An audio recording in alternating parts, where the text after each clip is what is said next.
బాలయ్య బాబుతోటి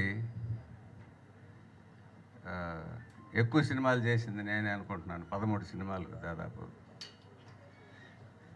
అంటే 13 సినిమాలు బాలయ్యతో చేయగలిగానంటే ఎంత మంచివాడు, దర్శకుడు అంటే ఎంత గౌరవం ఇస్తాడో మీకు అందరికీ ఈ ఈ 13 సినిమాల ద్వారా తెలిసిపోయి ఉంటుంది. 13 సినిమాలు అతనితో చేశారంటే పెద్ద అయిన ఒక డైరెక్టర్ని ఎంత గౌరవిస్తారో, నేను పెద్ద అయిన ప్రొడ్యూసర్గా, బాలయ్య హీరోగా కూడా చేశాను.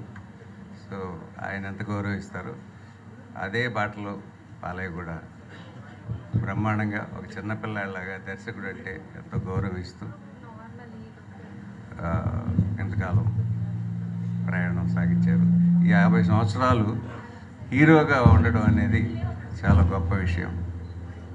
ఈ 50 సంవత్సరాల తన ప్రయాణంలో నేను కొన్ని సినిమాలు చేయడం నిజంగా నా అదృష్టంగా భావిస్తున్నాను. ఈ మధ్య ఎక్కడికి హోటల్కి వెళ్ళినా ఎక్కడికి వెళ్ళినా మొత్తం ప్రోగ్రాం అయిపోయిన తర్వాత జై బాలయ్య జై బాలయ్య అంటున్నారు. యూత్ ఒకరోజు అడిగాను బాలయ్యని, ఏంటి బాలయ్య నువ్వు మాస్ చేసావు, క్లాస్ చేసావు, అన్నీ చేసావు, యూత్ నాడి పట్టుకున్నావు ఏంటి ఈ మధ్య అంటే ఏంటి గురువు గారు అన్నాడు.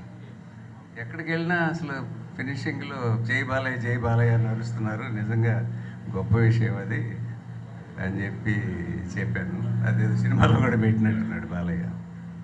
సో ఏదేమైనా బ్రహ్మాండమైన actor.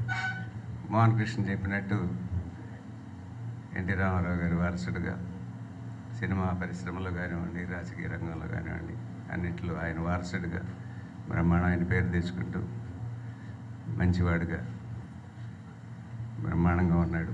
All the best Balayya. జై Balayya. Thank you so much sir. And thank you Balakrishna గారి కాంబినేషన్లో మేము